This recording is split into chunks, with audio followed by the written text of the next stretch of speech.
오늘 성찬 예배에 참여한 모든 분들을 진심으로 환영하고 축하를 드립니다.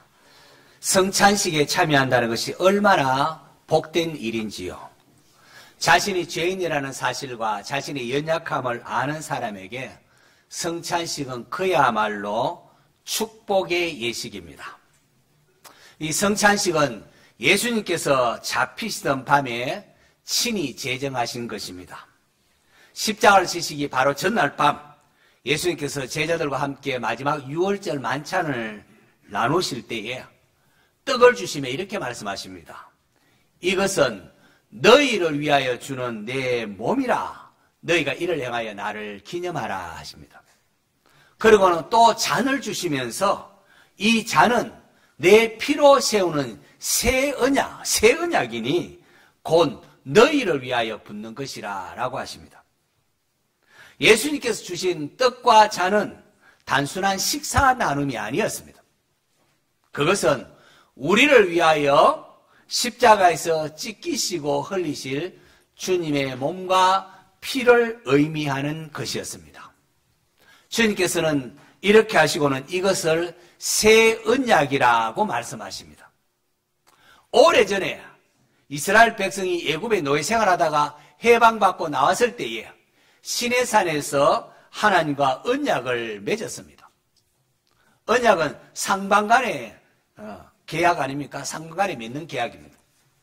하나님께서 이스라엘 백성에게 너희가 내 말을 잘 듣고 내 언약을 지키면은 너희가 제사장 나라가 되고 거룩한 백성이 될 것이다. 너희들은 내 백성이 되고 내가 책임지겠다 말씀하십니다. 그럴 때 이스라엘 백성이 이런 특혜가 있나? 예, 우리가 그렇게 하겠습니다 라고 했습니다. 그러자 모세가 소를 잡아 번제와 화목질로 하나님께 드리고는 그 피를 여러 양푼에 담아서 반은 제단에 뿌리고 나머지는 하나님 말씀에 순종하겠습니다 했던 백성들을 향하여 피를 뿌리면서 언약의 피니라고 했습니다. 피는 생명을 뜻합니다. 상반간에 누구든지 이 언약을 지키지 않으면은 죽음으로써 값을 치러야 한다는 것이지요. 이후에 이스라엘 백성들 하나님의 말씀에 순종할 때 하나님께서 그들의 모든 것을 책임져 주셨습니다.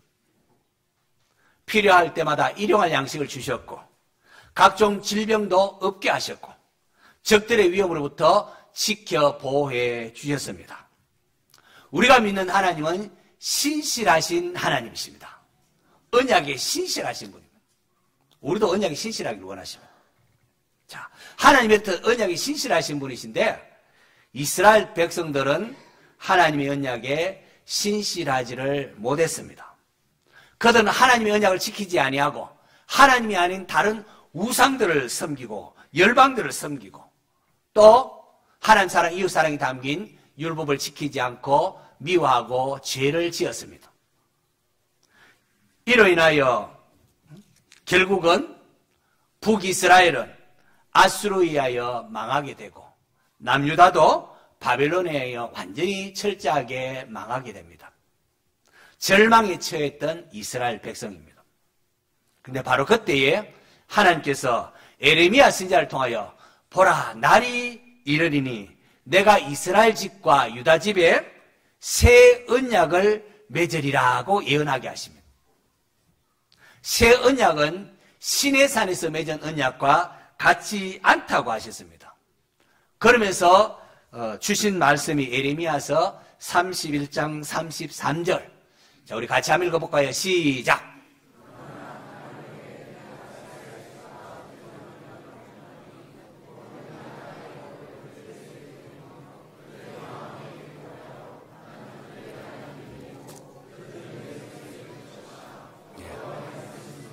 아멘.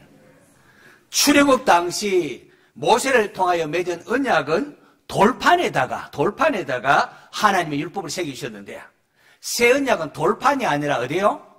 돌판이나 종이가 아니라 우리 마음에 하나님의 율법을 새기는 거라고 합니다. 어떻게 마음에다가 하나님의 율법을 새길 수 있단 말인가?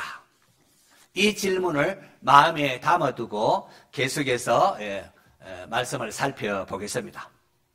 하나님께서 이스라엘 집과 유다 집의 새 언약을 내가 맺겠다 말씀하셨는데 드디어 때가 이르매 예수님께서 제자들과 유월절 만찬하면서 새 언약을 맺으십니다.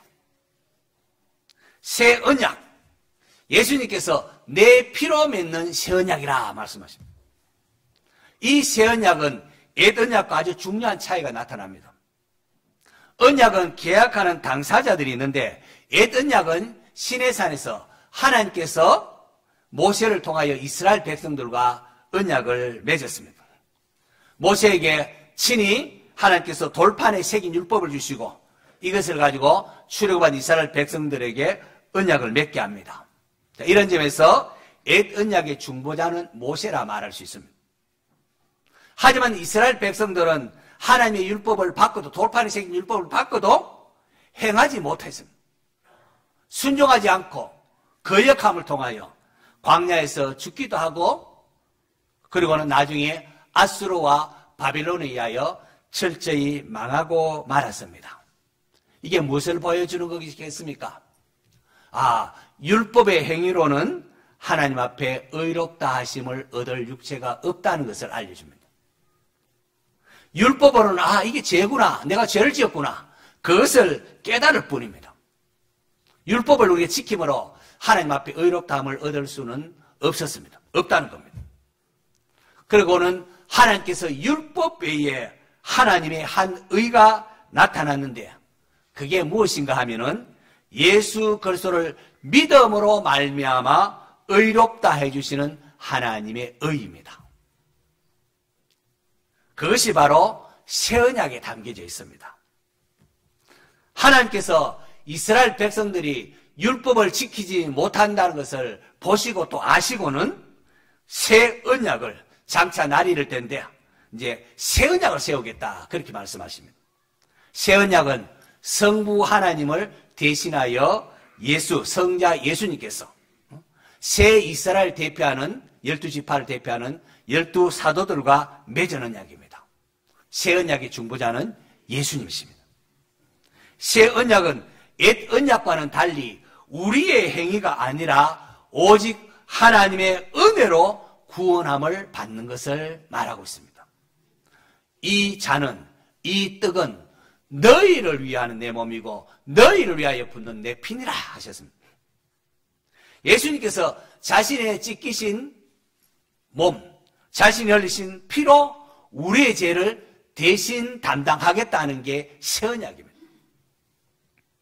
우리는 연약하여 하나님 말씀대로 순종하지 못함으로 영원히 죽을 수밖에 없습니다.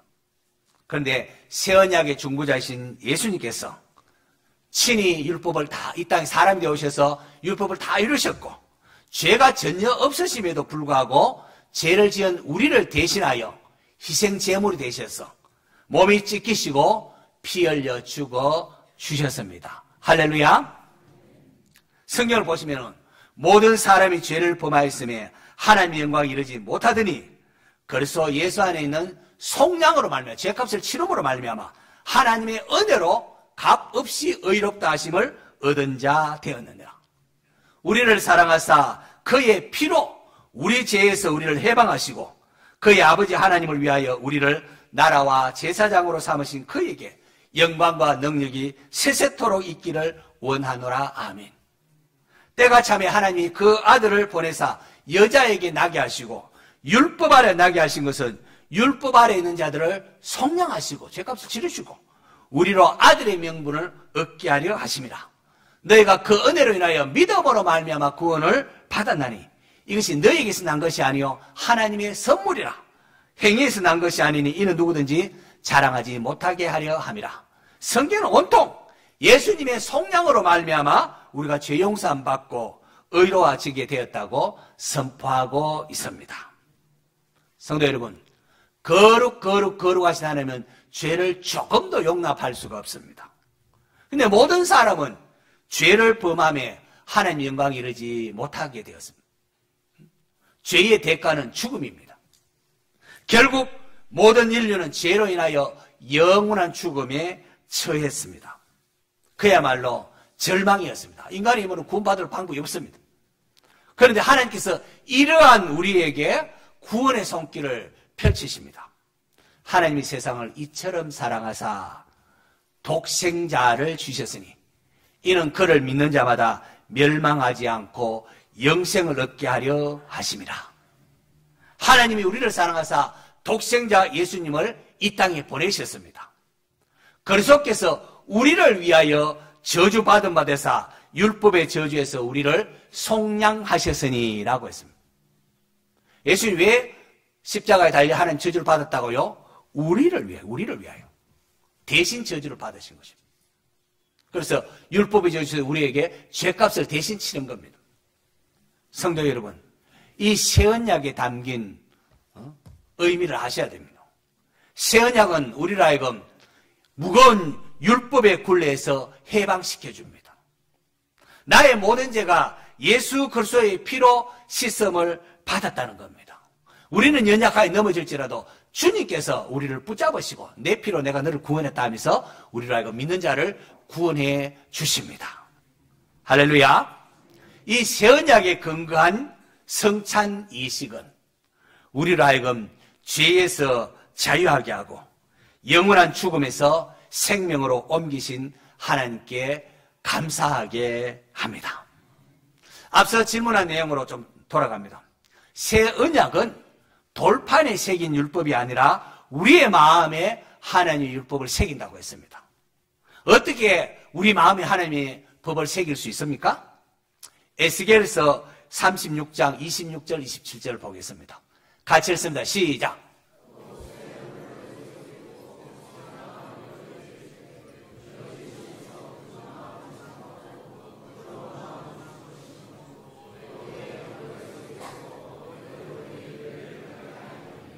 여기 보면 새 영, 성령을 우리에게 주셔서 새 마음을 주고 그리고 부드러운 마음을 줄 것이고 내 영을 너희 속에 두어서 내 율례를 행하게 하리니 라고 했습니다.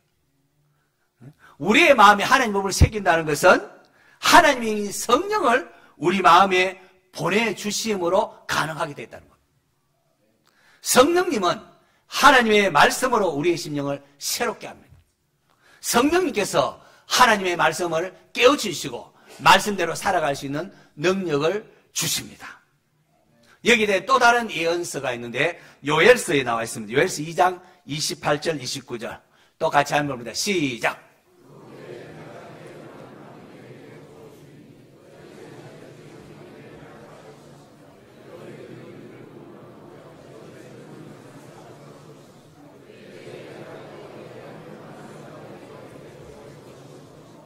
여기도 보면 내가 내 영을 만민에게 말세에 하나님께서 내 영을 만민에게 부어주어서 자녀들도 늙은이도 젊은이도 꿈꾸고 이상을 말하고 그때 내가 또 내 영을 남녀 구분하지 않고 영을 부어주겠다 말씀. 하나님께서 말세에 성령을 부어주실 것을 약속하셨습니다. 사도 베드로는 오순절 성령 강림 때에 바로 이 요엘서의 약속이 성취되었다고 그렇게 해석을 해주고 있습니다. 부활하신 예수님께서 제자들에게 볼지어다 내가 내 아버지께서 약속하신 것을 너희에게 보내리니 너희는 위로부터 능력으로 입혀질 때까지 이 성에 머물라고 하십니다. 그리고 성천하시기에 앞서서도 다시금 예루살렘을 떠나지 말고 내게서 들은 바 아버지께서 약속하신 것을 기다리라. 요한은 물로 세례를 베풀었으나 너희는 몇 날 못 되어 성령으로 세례를 받으리라. 아버지께서 약속하신 것이 성령이라고. 내 아버지께서 약속하신 것을 너에게 보내겠다. 언제 아버지께서 약속하셨지? 궁금하지 않습니까? 언제 약속하셨지? 그것은 구약에 보면은 에레미야를 통하여 장차 새 언약을 맺게 될 것이라고 하면서 하나님의 법을 우리 마음에 새기겠다고 했습니다. 그리고 요엘서 등지에 보면은 하나님의 성령을 우리 마음속에 보내사 우리의 마음에 하나님의 율법이 새겨진다는 것을 알 수가 있습니다. 자, 그런데 때가 이르면 예수님께서 오셔서 제자들과 새 언약을 맺으셨습니다. 그리고 우리의 마음에 하나님의 율법을 새기도록 성령을 보내시게 된 것입니다. 성령님은 거룩하신 하나님의 영이시기 때문에 죄인과는 함께 할 수가 없습니다. 성령님께서 우리 마음에 오시기 위해서는 먼저 우리가 죄 문제가 해결되어야 되는 겁니다. 예수님께서 십자가에서 죽으시고 부활하시고 하늘로 승천하심으로, 그래서 하나님 보좌 앞에 앉으심으로 대속사역을 완성을 하십니다. 성경을 보시면 염소와 송아지의 피로 아니하고 오직 자기의 피로 영원한 속죄를 이루사 단번에 성소에 들어가셨느니라. 이제 우리는 더 이상 염소, 양 잡아주기 이런 걸 할 필요 없습니다. 예수님이 단번에 예수님의 보혈로 속죄 사역을 완성했다는 겁니다. 이렇게 함으로 우리의 심령이 죄 씻음을 받고 성령님이 거하실 수 있는 상태가 된 겁니다. 예수님께서 공생애 때 초막절 마지막 날 큰 날에 누구든지 목마르거든 내게로 와서 마시라. 나를 믿는 자는 성경에 이런 것 같이 그 배에서 생수의 강이 흘러나오리라. 신라 못에 따서 성전에 이렇게 물을 깃는 게 그게 성령 주시겠다는 그 예표고, 그들 기다렸는데요. 예수께서 내게로 와서 마시라. 나를 믿는 자는 성경에 있는 것 같이 그 배에서 생수의 강이 흘러나오리라. 이것은 그를 믿는 자들이 받을 성령을 가리킴이라고 했습니다.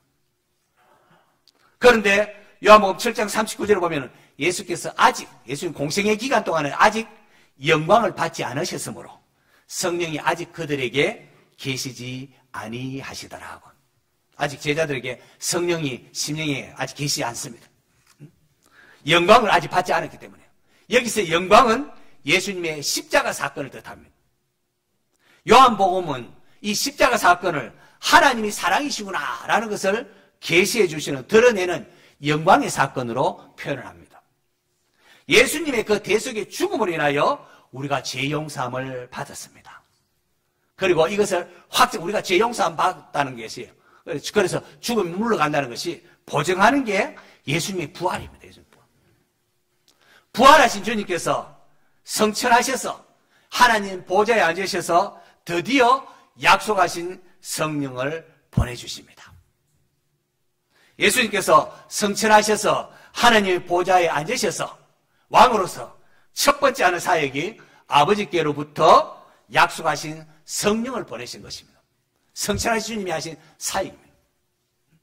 성령은 하나님이 오른손으로 예수를 높이시며 그가 약속하신 성령을 아버지께 받아서 너희가 보고 듣는 이것을 부어주셨느니라. 오순절 성령 강림 사건을 말합니다. 오순절 성령 강림은 하나님이 약속하신 새 언약이 우리 안에 이루어졌음을 보여주는 증거입니다. 예수님의 피로 죄사함을 받은 성도들에게는 하나님의 영인 성령님께서 그 마음에 거하십니다. 성령을 아니하고서는 예수님 주시라 할 수 없고 하나님 아빠 아버지라 할 수 없습니다. 성령으로 말미암아 하나님의 말씀이 깨달아지고 또 하나님의 말씀대로 순종할 수 있는 능력이 주어집니다. 그래서 성령님은 예수님이 안 계시니까 예수님의 부재를 그냥 대체하는 정도의 분이 아니십니다. 오히려 예수님의 사역을 완성하고 적용하시는 하나님의 선물이자 동행자이십니다. 예수님께서 육체로 땅에 계실 때는 물리적인 시공간의 제한을 받으셨습니다. 예수님이 갈릴리로 가면 우리도 갈릴리 가야 예수님 만나고 또 예루살렘 가면 또 예루살렘 올라가야 예수님 만나고 그렇습니다. 하지만 부활 성천하신 주님은 이제 성령님을 보내사 모든 믿는 자 안에서 어디서나 장수의 구원 맞아 어디서나 충만하게 임하실 수 있게 되었습니다. 그렇게 예수께서 내가 떠나가는 것이 너에게 유익이라. 내가 떠나가지 않으면 보혜사가 너에게 오지 아니하실 것이요 가면 내가 그를 너희에게 보내리라. 그렇게 말씀하신 겁니다. 성도 여러분, 오늘가 이제 성찬에 참여하게 되는데 이 성찬에 참여하는 것은 단지 예수님의 과거 사역만을 기억하기 위함이 아닙니다.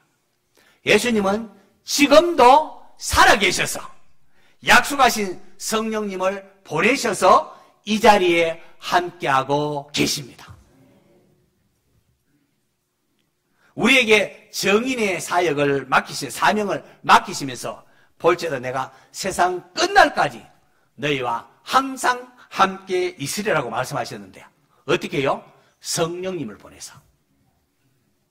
우리가 떡과 잔을 받을 때에 눈에는 보이지 않지만은 주님께서 성령님을 보내사 지금 내 옆에, 내 안에 계시고 우리를 또 성령 안에서 하나 되게 하십니다. 우리 모임에 주의 성령이 함께 하십니다. 성찬식은 상징만이 아니라 살아계신 주님의 영적 임재를 경험하게 하는 겁니다. 나의 행위가 아니라 오직 예수 그리스도의 대속의 은혜로 구원을 받았습니다. 내 공로가 아니라 주님의 은혜로 구원받았기 때문에 우리가 넘어져도 주님께서 다시 이렇게 하시고 우리가 자백하면 또 재용서해 주시고 이렇게 세우십니다. 그러므로 이 새 언약을 받은 새 언약의 백성으로 감사한 마음으로 성찬에 참여하시기를 바랍니다.